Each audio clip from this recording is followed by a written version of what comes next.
Bueno, ¿cómo son estas dos propiedades? Para la esperanza y la variancia. La variancia se define, o sea, porque en realidad la que se interpreta o la que está medida en la misma unidad que la variable es el desvío estándar. La variancia era el desvío estándar al cuadrado. Y simplemente se define la variancia justamente para probar las propiedades, para definir las propiedades, o sea, para enunciar las propiedades. Porque habíamos visto, bueno, por un lado, para la esperanza, lo que dice esta propiedad. La esperanza de la combinación lineal es la combinación lineal de las esperanzas. O sea que la misma función que uno tiene con las variables, la aplica con las esperanzas. O sea, si tengo suma de variables, la esperanza de esa suma va a ser la suma de las esperanzas. Si es la resta de dos variables, la esperanza de esa resta va a ser la resta de las dos esperanzas. Y así para cualquier combinación lineal. Y eso vale para cualquier variables aleatorias, inclusive si sean independientes o no.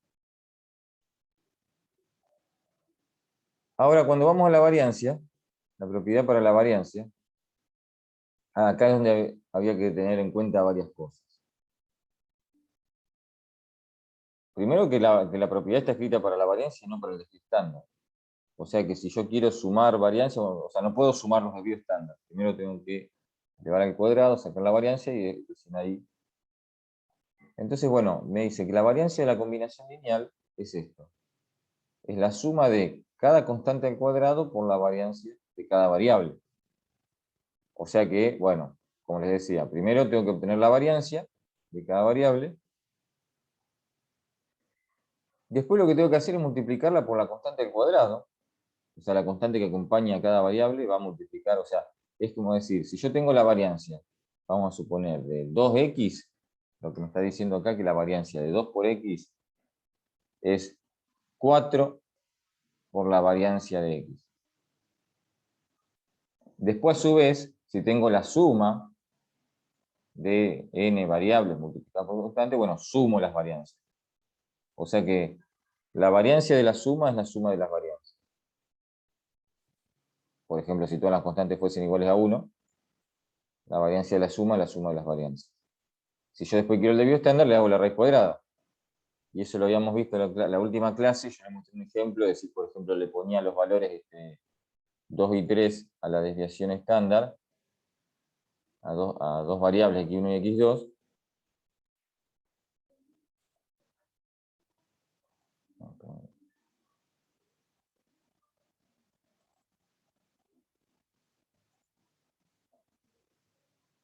acá.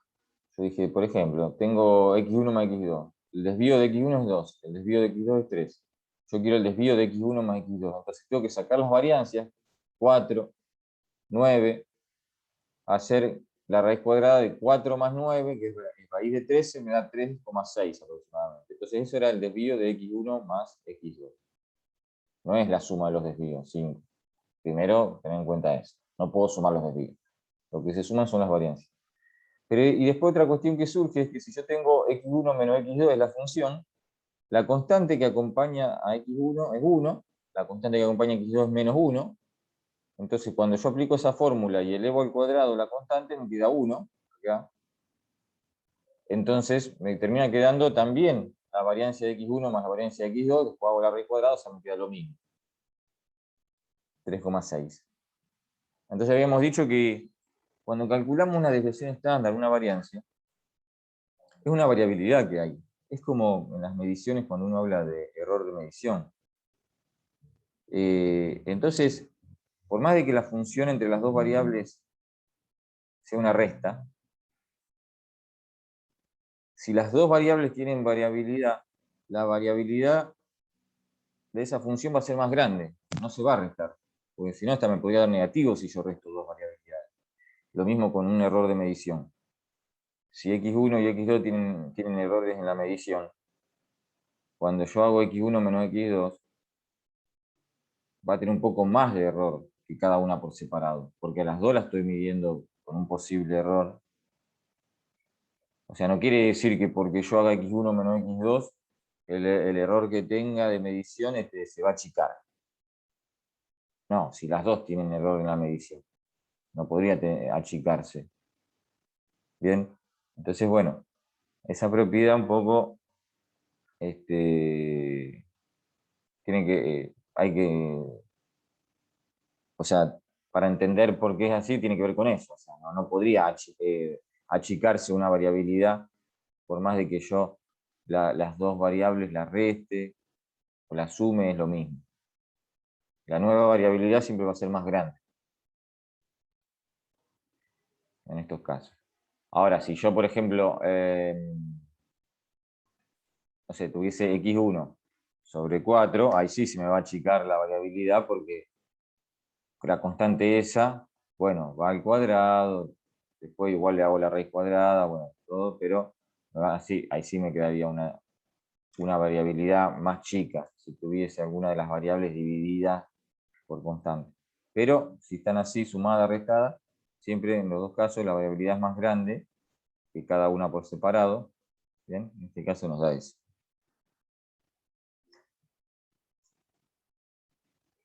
Así que eso entonces en cuanto a las propiedades de esperanza y de varianza. Esta parte, digamos, de suma, esto se llama suma, se le suele decir a todo este tema, que involucra todo esto con las combinaciones lineales. Esta parte, digamos, tiene tres cuestiones. Porque cuando hablamos de esa variable z, que estaba definida acá como una suma, por ejemplo, esta z, nos va a interesar tres cosas: su esperanza, su variancia y ¿qué otra cosa piensan que me va a interesar estudiar de z? Lo que venimos viendo ahora hasta ahora en la materia. De z, ¿qué cosa me va a interesar? O me podría interesar conocer.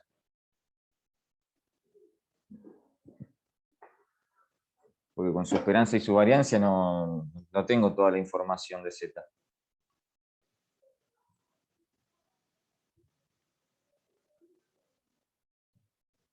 Perdón, profe, ¿cómo fue la pregunta? No, no escuché. Claro, yo tengo propiedades para la esperanza de z y la variancia de z, pero ¿qué otra cosa me interesaría conocer de z, aparte de su esperanza y su variancia? Algo fundamental para sacar, por ejemplo, qué sé yo, la probabilidad de que z sea mayor que 3. O sea, una probabilidad.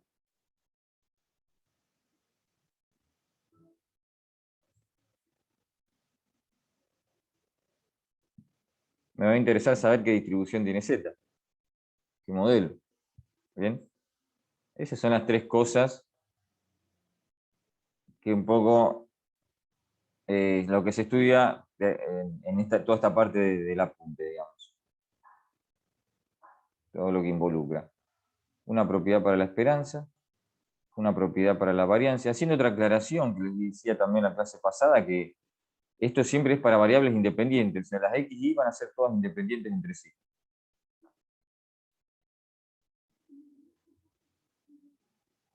Si no son independientes, esta fórmula no vale. Bueno, yo le mostré la clase pasada que aparecía una covariancia cuando no eran independientes, pero en realidad toda esta parte del apunte, ¿sabés? Fue como una información adicional, pero en realidad trabajamos siempre con variables independientes. Entonces tenemos esperanza, variancia, y con qué nos vamos a meter ahora en el punto 10. Con la distribución de la variable. Profe, yo tengo una pregunta. ¿Y la covarianza, aunque pues, Z esté compuesta de X y la covarianza de X eh, importa para algo?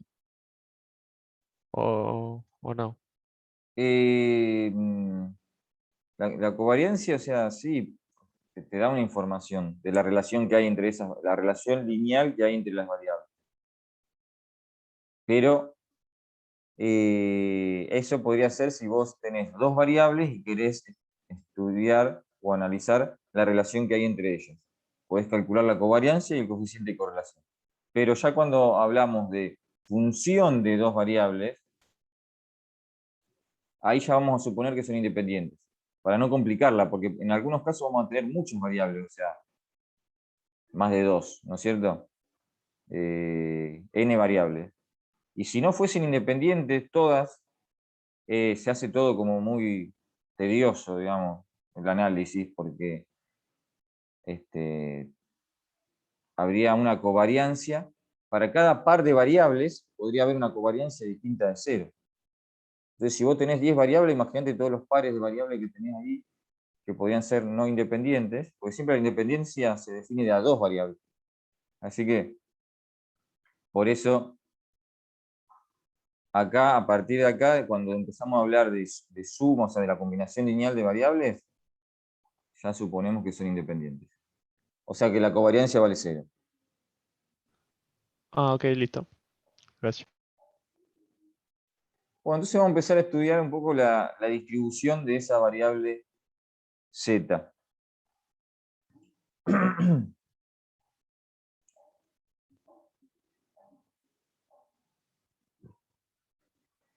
Hay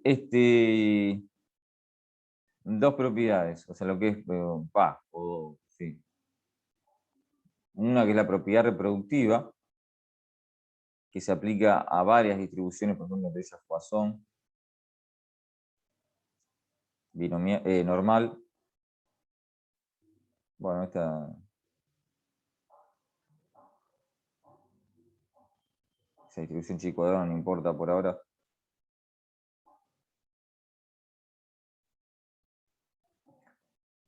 Y después, por otro lado, teorema central del límite. O del límite central. Eso nos va a ayudar a poder decir qué distribución tiene la variable de suma.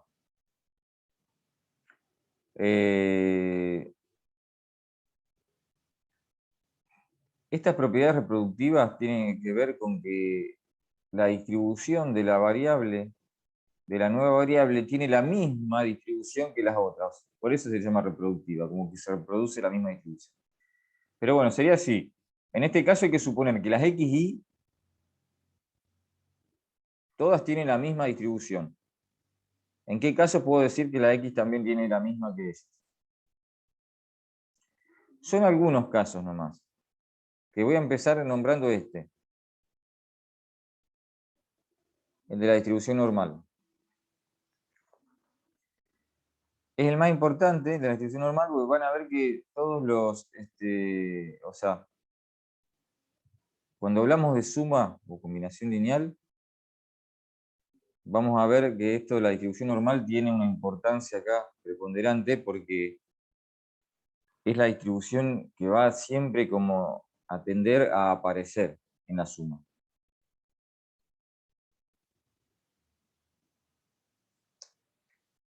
Primero, si todas las x, y suponemos que, o estamos en el caso que todas tienen distribución normal, entonces la y, que es combinación lineal de las x, y, también es normal. Lo que les decía recién, la propiedad reproductiva. O sea, cuando todas las x, y tienen la misma distribución, el mismo modelo, vamos a poder decir que la otra también. Pero ahora pensemos en la normal. Todas las x, y tienen distribución normal, entonces la y también. Eso no va a pasar con las otras distribuciones continuas, que son diferentes a la normal, que tienen una forma diferente. Por ejemplo, las uniformes. Si las XY tienen distribución uniforme, la uniforme tiene una forma que es una constante, o sea, la normal es la campana de Gauss. Bueno, si todas las XY tienen distribución uniforme, la Y no va a tener distribución uniforme. Y hasta podría pasar que la Y tenga distribución normal, aunque todas estas sean uniformes. Pero, en principio, la propiedad reproductiva entonces no se cumple con la uniforme. Con la exponencial lo mismo. Todas las XY tienen distribución exponencial, bueno, suponemos, la I no tiene distribución exponencial. Y hasta podría ser normal la distribución de I. Por eso, la importancia de la distribución normal. Va a ir apareciendo, aunque las X, Y tengan otra distribución diferente a la normal, la I podría tener distribución normal. Digo podría porque no en todos los casos, pero en ciertas condiciones, la I va a tener distribución normal. Entonces,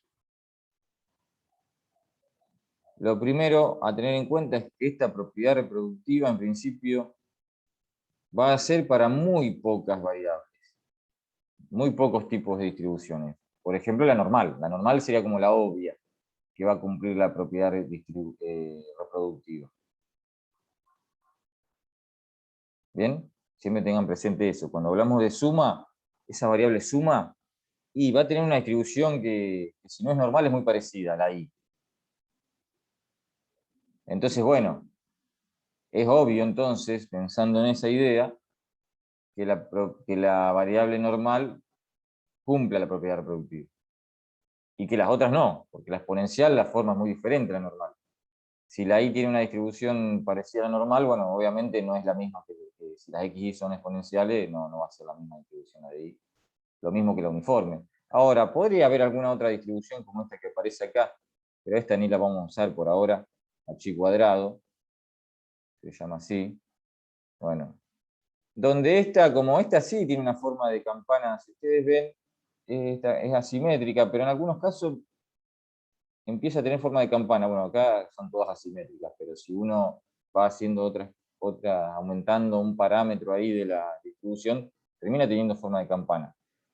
Entonces, esta sí cumple la propiedad reproductiva, pero por eso, porque en algunos casos tiene forma de campana. O sea, las otras que tienen forma, las que estudiamos nosotros, que vimos hasta ahora, que tienen forma diferente de la normal, no van a cumplir la propiedad reproductiva. Solamente la normal. Y Poisson es la otra que se menciona acá que cumple la propiedad reproductiva, pero también es por este hecho de que la distribución de Poisson también en algunos casos tiene forma de campana, como la normal. Entonces puede pasar que las XY tengan distribución de Poisson. La X, en este caso le llama que es la suma de las XY, también tiene distribución de Poisson. Pero esta X va a tener una forma como de campana, aparte de ser Poisson. Entonces ahí no hay una contradicción. Porque puede tener distribución de Poisson, pero tener una forma de campana simétrica. Entonces, bueno, un poco estoy dando la idea de la idea general de todo lo que se estudia acá en este punto, punto 10. O sea, quería empezar así, digamos, más que ir metiéndome en propiedad por propiedad, así leyendo como está acá en el apunte, porque por ahí se pierde de vista lo importante. O sea, lo importante es este teorema, que es un poco lo que le hablaba recién. Ya fui dando esa idea. Este teorema lo que me va a decir es que, sea cual sea la distribución de las x, y, la x va a tener una distribución aproximadamente normal.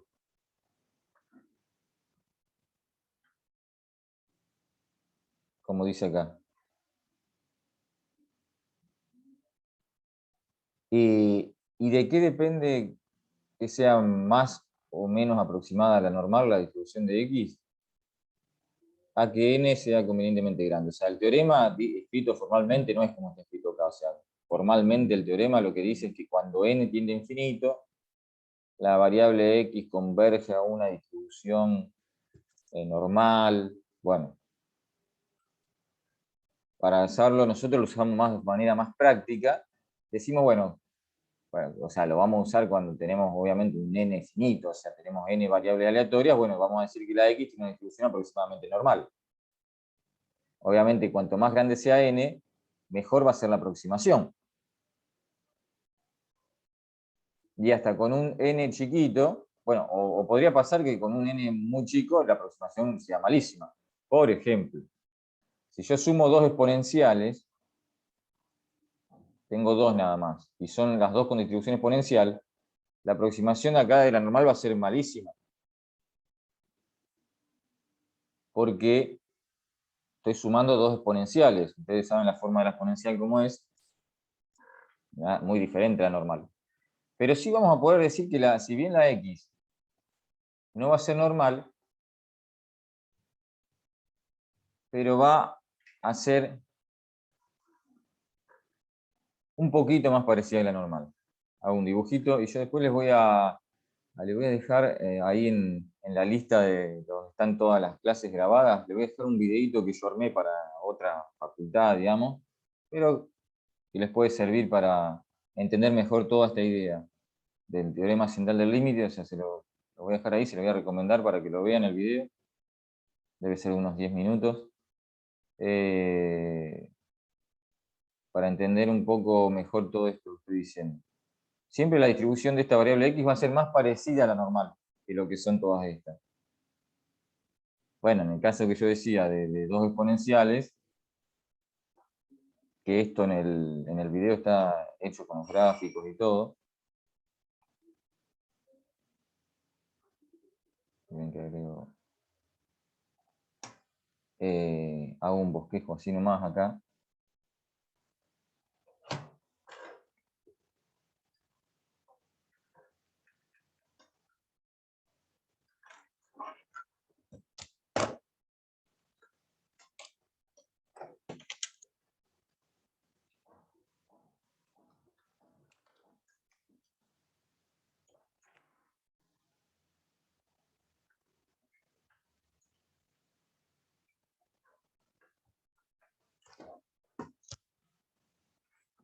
Bueno, la clase pasada me pasó que tuve problemas también con esto.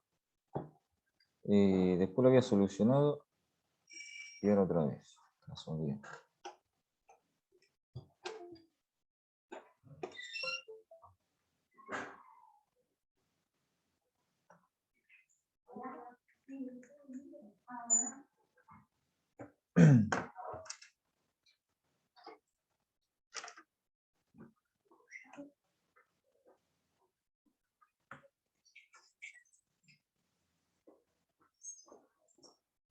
A ver, un segundo. No hay drama.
Bueno, ahí estamos. Voy a hacer entonces los bosquejos. Voy a graficar acá una exponencial, un bosquejo así, bueno.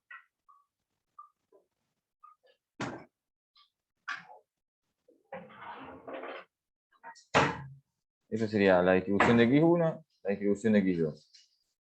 Las dos arrancan en 0. Y después agarro y digo, bueno, hago la distribución de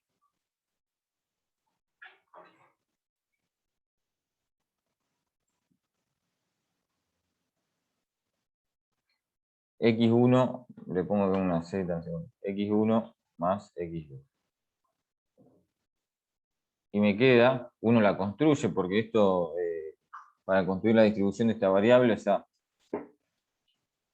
hay métodos que no los vemos nosotros cómo construir, no importa cómo se llega a eso, pero uno puede obtener la distribución de la suma de dos exponenciales y da que una cosa así es asimétrica, pero con una forma así.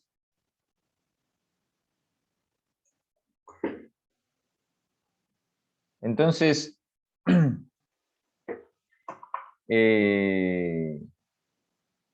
si bien esto no es como una normal, es asimétrica, pero ya es más parecida a una normal que, o sea, es muy asimétrica, sigue siendo asintótica, ¿sí? Para un solo lado, pero es más parecida a la normal que cada una de las dos variables, que cada una de las dos distribuciones de x1 y de x2.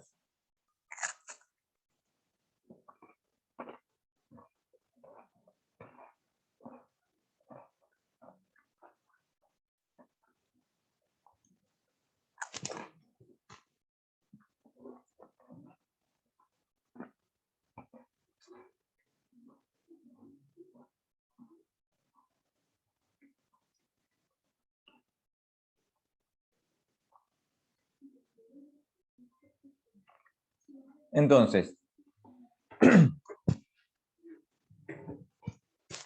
vamos a repetir un poco este teorema que es muy importante. O sea, un teorema fundamental. Porque, bueno, primero una aclaración con lo que a lo mejor si ustedes leyeran el apunte sin escuchar la clase, no captarían, para mí una forma como está escrito este apunte que no me gusta, porque no destaca que lo que me dice el teorema es esto. Ahí está el teorema. La variable, esta suma, tiene una distribución aproximadamente normal con n convenientemente grande. Vamos a agregarle acá así. Eso es lo importante del teorema. Algunos se quedan con que el teorema me dice esto que está acá abajo. Y eso que está ahí abajo, que ustedes lo miran, es los puntos que están arriba. O sea, la esperanza es la suma de las esperanzas, la variancia es la suma de las varianzas, es lo que ya estuvimos viendo en el punto 9. O sea que esto acá podría borrarse, porque esto se cumple independientemente del teorema general del límite. O sea, se cumple esto siempre. Acá, o sea, el n convenientemente grande no es para esto que está marcado acá, para la esperanza y la esperanza y la variancia vale aunque yo sume dos variables, la esperanza de la suma de dos variables, eso ya lo vimos.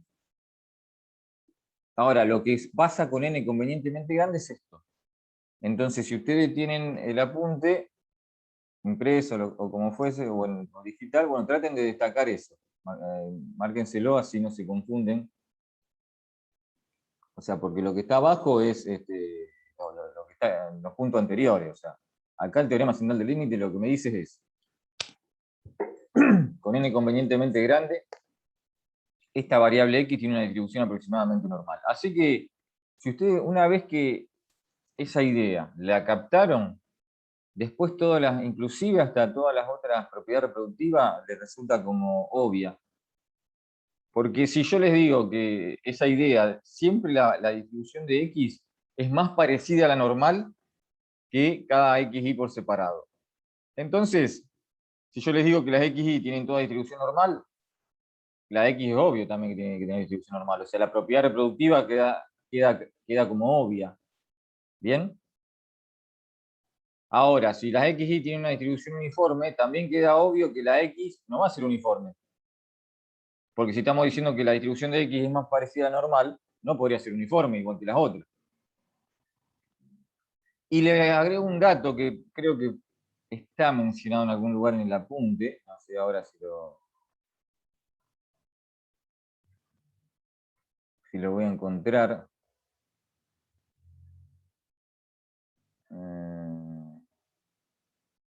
Pero me parecía como que estaba en algún lugar, pero si por ejemplo tengo la suma de 6 uniformes, 6 solamente, la variable x tiene una distribución casi normal, o sea, que una aproximación muy buena a la normal. ¿Bien? O sea, yo les decía, Si las XY tienen distribución uniforme, la X no va a ser uniforme, pero aparte podemos agregar que con 6 uniformes que se suman,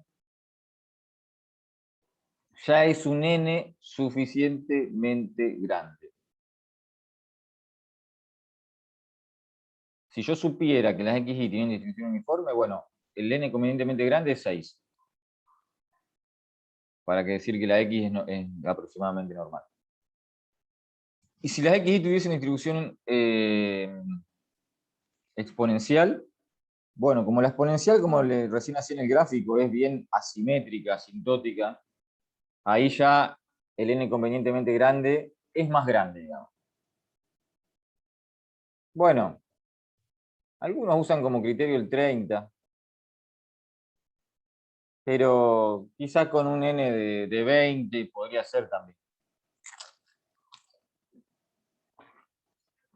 Perdón, profe, ¿para qué distribución más o menos 20? Exponencial. Ah, ok.